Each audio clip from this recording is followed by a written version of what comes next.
Tere õhtust, kõik see pere. Nii, alustame siis lugemist taas ja jätkame.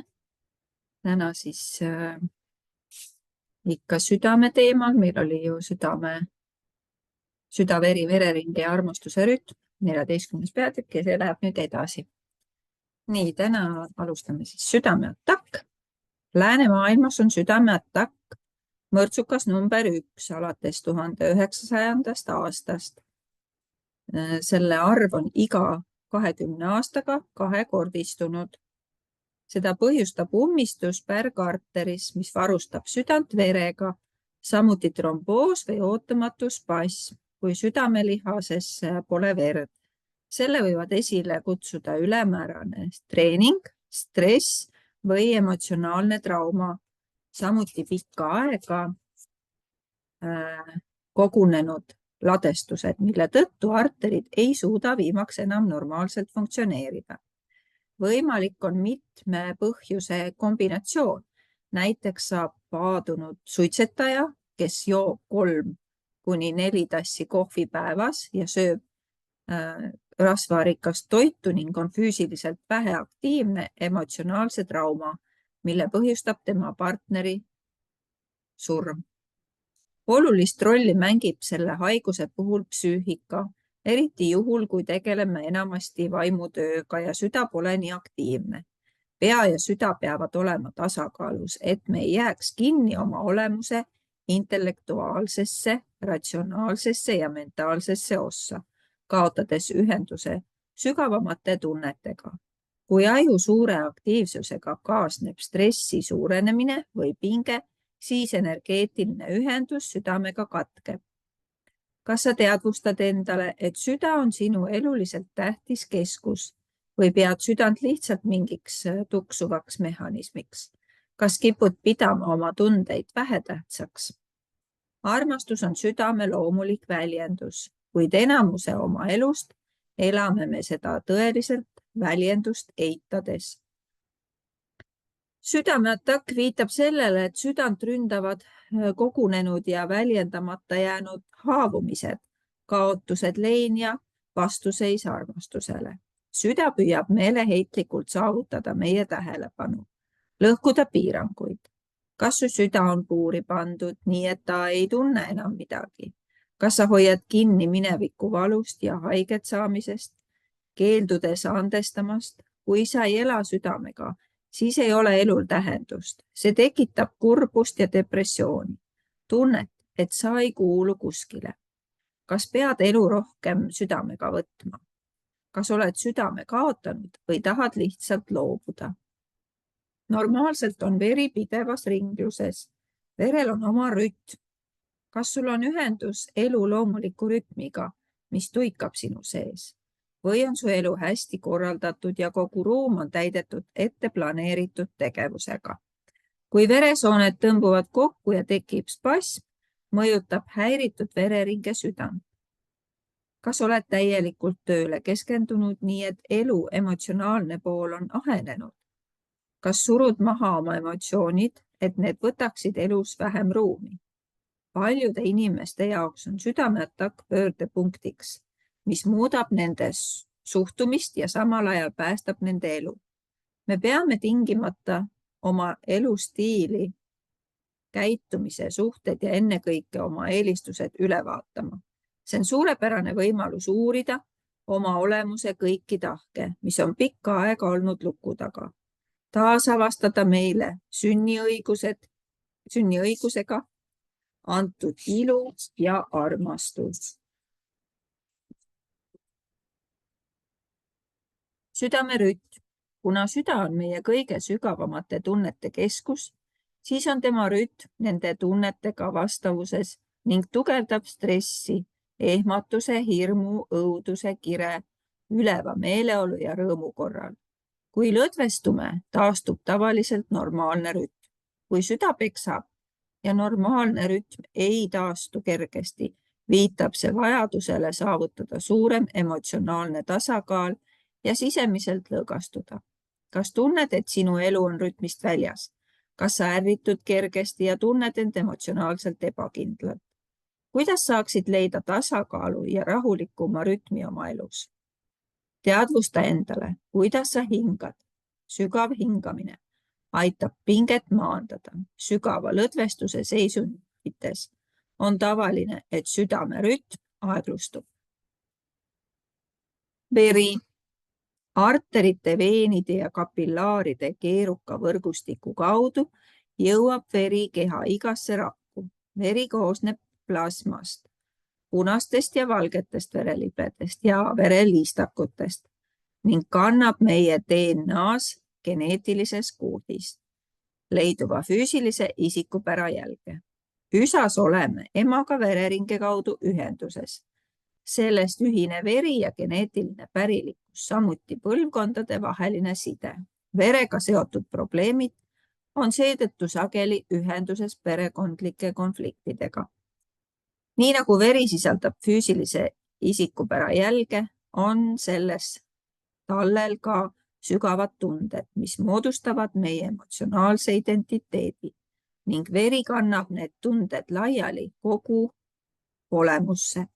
Tavaliselt on tegemist andmise ja võtmise ühtlase vooga. Arterid kannavad verd südamest välja ja veenid toovad vere südamesse tagasi. Igasugune tasakaalutus viitab konfliktile, mis on seotud suutmatusega anda või vastu võtta, samuti emotsioonidega ning armastuse väljendamisega. Aneemia. Aneemia tekib hemoglobiini puudusest veres. Raua vähesusest tingitud aneemia võib tekkida kehvast toidust, vere kaotusest, näiteks päevade ajal, või juhul, kui organism ei saa raseduse ajal piisavalt rauda.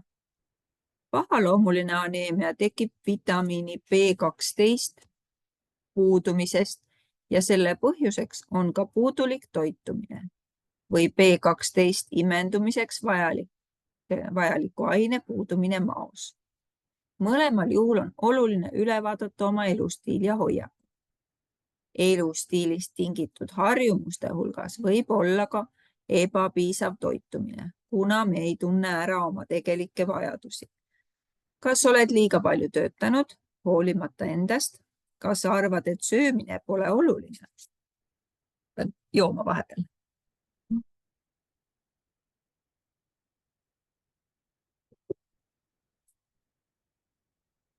Kuna veri on seotud armastuse maailmale jagamisega ja endasse vastuvõtmisega, viitab aneemia selle jõu nõrgenemisele, mis võimaldab meil energeetiliselt elule reageerida.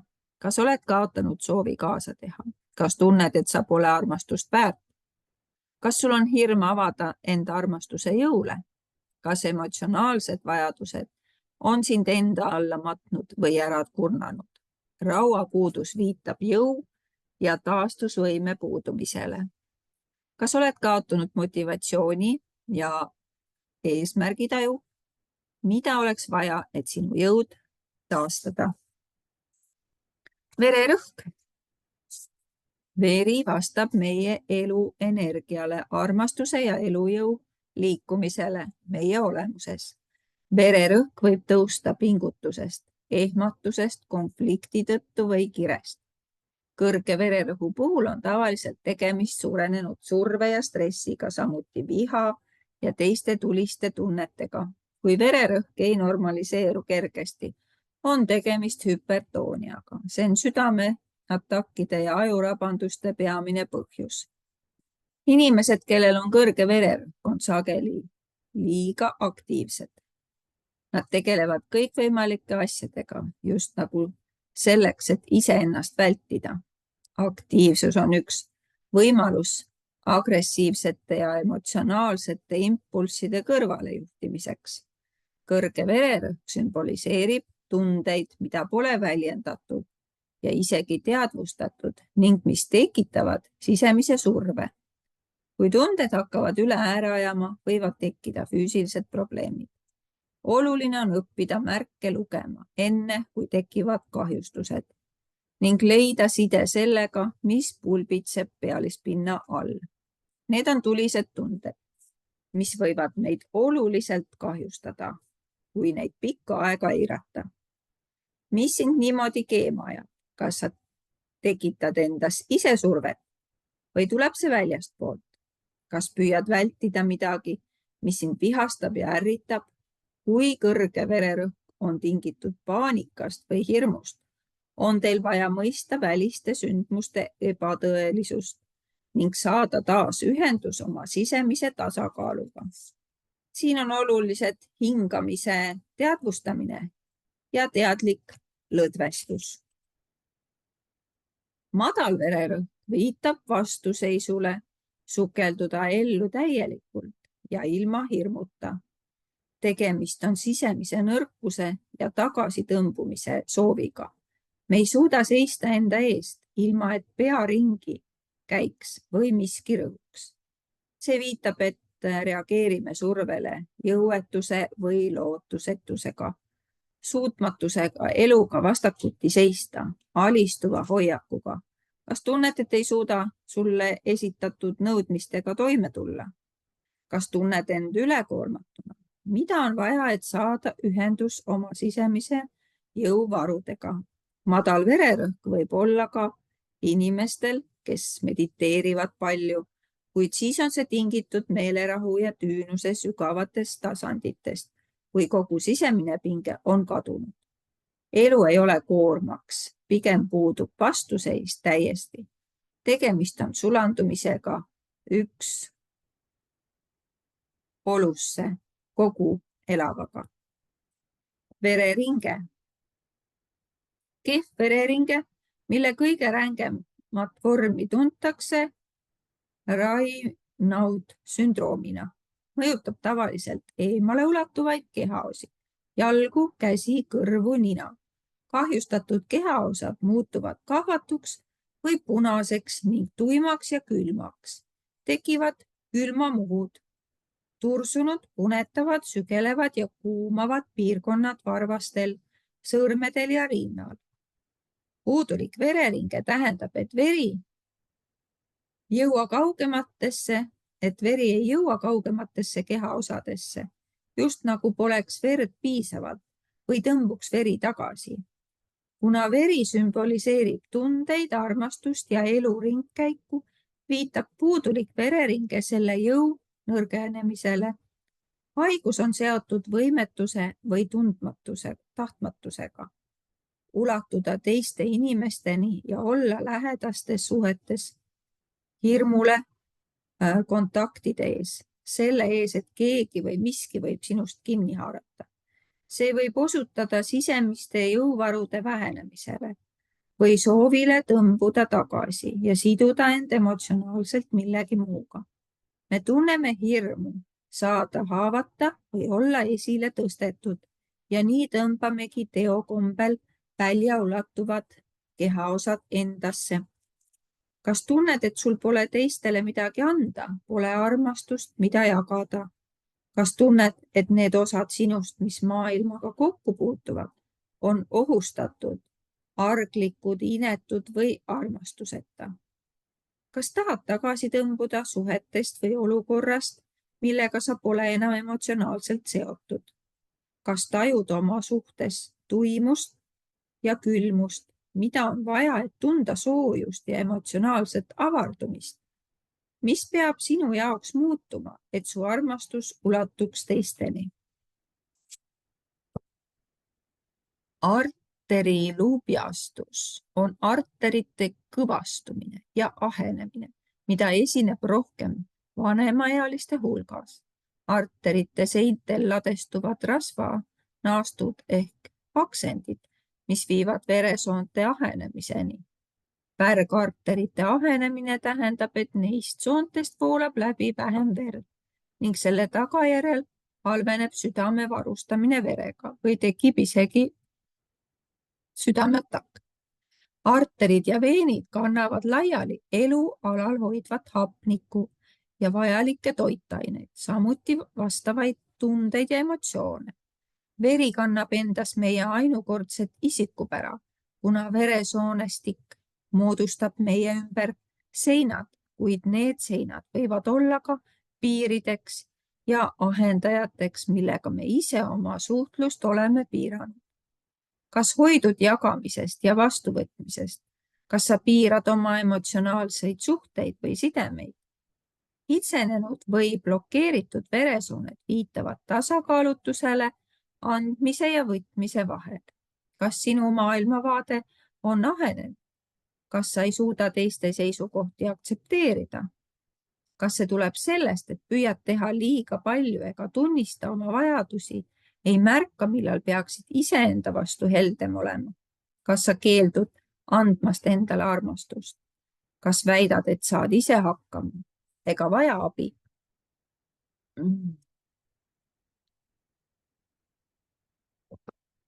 Lonksu jälle vahepeal. Armastuse puudumine meie elus, mis võis alguse saada lapsepõlves, toob kaasa kalestunud hoiaku, eriti tunnete suhtes. Kas sa oled liiga kriitiline? Kas sinu hoiakud on jäigad ja paindumatud? Tunded muutumatud? Mis juhtub, kui sinu hoiak muutub paindlikumaks? Kui oled valmis rohkem armastama ja vastu võtma? Rasvainete ladestumine veresoonte seintele viitab, et negatiivsed emotsioonid nagu süütunne ja häbi kuhjuvad vähehaaval ja tõkestavad vereringe. Kas sa lased tunnetel endas kuhjuda, enne kui need lõpuks välja murravad? Kas tajud tõkkeid või paigalejäämist? Mis juhtuks, kui sa oma tundeid teistega jagaksid? Mida sa saad teha, et energiavool sinu elus oleks tugevam? Kuidas sa tõkketest vabaneksid?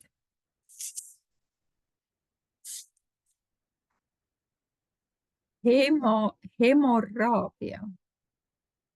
See äge väline või sisemine verekaotus on nagu väljapurskav emotsioon, vabanemine sügaval hoitud tunnetest, millest me pole olnud teadlikud või mida pole suutnud väljendada. Need tunded on nii võimsad, et peavad leidma väljapääsu. Selle verejooksu on esile kutsunud justkui surveventiili purumine. Paiskub välja eluandev energia. Kas hoidsid tundeid oma sisemuses kinni? Kas tunned, et sind rünnatakse süvatasandil ja sul pole võimalust enda väljendamiseks? Mida on vaja, et seda emotsionaalset purset ravida? Nii, tegemist on verehüübega, tromboos, mis ummistab veeni ja võib liikuda kopsu või südamesse. Veri ja selles sisalduv elujõud on tarretunud ning paigale jäänud, mille tagajärjeks on vähene liikuvus, mis loob võimaluse haiguse tekkeks. Liikumine tähendab muutust, tahkestumine aga vastuseis muutumisele, võimetus voolata ja järele anda, kuna veri kannab elu ja armastust andvat energiat, tähendab tromboos selle energia blokeeringut. Kus on sinu tunded kalestunud, paigale jäänud ja tahkestunud ega reageeri? Millisele muutusele sa vastu oled? Kas klammerdud mõne olukorra külge hirmust? Mis juhtub, kui lahti lased? Tromboos on rohkem levinud veenides kui arterites, mis viitab sellele, et meie paigale jäämise puhul on tegemist pigem vastuvõtmise või andmisega. Kas suudad anda ja võtta? Kas oled valmis vastu võtma hoolitsust ja abi või tõukad abi eemale ning püüad kõike ise teha? Tromboos esineb rohkem jalgades, mis viitab, et tegemist võib olla hirmuga, võetud suuna või liikumise ees. Kas kardad ähvardavat emotsionaalset muutust? Kas tunned, et oled justkui betoneeritud paigale jäänud? Mida sul on vaja teha, et blokeering vabastada? Hakata jälle edasi liikuma. Veenilaiend. Veenilaiendid tekivad, kui veeniklappid ei tule toime oma ülesandega suunata veri üles ja hoida see tagasi alla vajumast. Nii jääb veri veenidesse ja põhjustab turseid. Seda esineb jalgades, kus tavaliselt aitavad lihased vere ülespoole liikumisele kaasa. Veenilaiend tekib sageli seisva töö puhul või raseduse ajal, kuna mõlemal puhul on tegemist tugeva survega veeniklappidele. Veenid viivad vere tagasi südamesse, väljendades meie võimet armastust vastu võtta ja lasta sellelt toita. Häired veeniklappide töös viitavad probleemidele seoses võimega armastust vastu võtta, mis viib sisemise igatsuse krahhini. Kui haigus tekib seisva töö tõttu, on see seotud tundega, et sind ei toetata ja sa vajad tugisukki. Kas tunned, et oled üksi, et teiste abi ja armastus ei ole sulle toeks? Või oled vastu pakutud hoolitsusele? Kas tahad täielikult loobuda? Milline osa sinust variseb kokku? Kui haigus on tingitud rasedusest, võib see olla seotud sisemise hirmuga, et pead vastutama teise inimese eest. Sageli on kogu tähelepanu pööratud tulevasele lapsele, kuna ema võib tunda segadust ja ebakindlust. Kas suudad väljendada oma hirme või on sul häbi seda teha? Kas saad vajalikku toetust ja abi? Kas sul on hirm, et sa ei armasta? Või kaob armastus partneri vastu? Mida on vaja teha, et tajuksid suuremat toetust? Nii. Ja ülla, aga meie 14. peatükk on nüüd läbi. Jõudsin ära lugeda ja tuleb 15. ja see on kindluse kaitsja, immuunsüsteem. Aga täna õhtuks on lugemine loetud ja ilusat õhtut kõigile.